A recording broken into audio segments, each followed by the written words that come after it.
In today's video, I'm going to teach you how to create your own custom stock watch list from Excel in your Tradingview free account. Let's get started. Before we dive into Tradingview, let's ensure that we have our Excel file prepared. You should have all your desired stock symbols included in this file, each on a separate line. It's important to keep it organized because this data will be what you'll import into Tradingview for your watch list. Double check the stock symbols for any errors, as accuracy is key to making your watch list useful.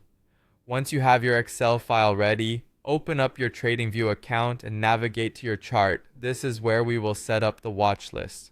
On the right side of your chart, you'll notice a series of icons.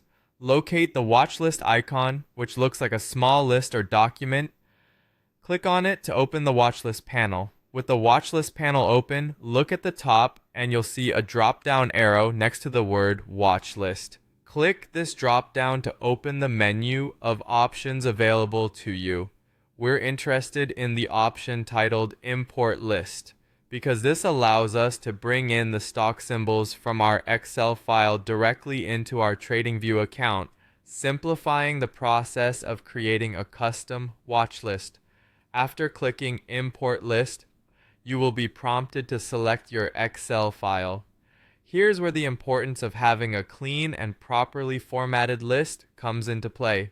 Once you've selected your file, Tradingview will begin the import process, reading each stock symbol and adding it to your new watch list. This is a quick and efficient way to ensure that all your chosen stocks are at your fingertips, ready for analysis. However, to use this import feature, you need to be subscribed to a plan on Tradingview. This is because the importing of lists is a premium feature and not available on the free account. If you're using Tradingview for free, consider this investment as a way to streamline your trading workflow and enhance your overall experience. You'll get access to additional features and tools that can greatly benefit your market analysis, and there you have it. A custom stock watch list tailored specifically to your needs, imported directly from an Excel file into Tradingview. This process not only helps you manage your stock watch list with ease, but also ensures that you have all your key stocks neatly organized in one place. Thanks for watching, and happy trading.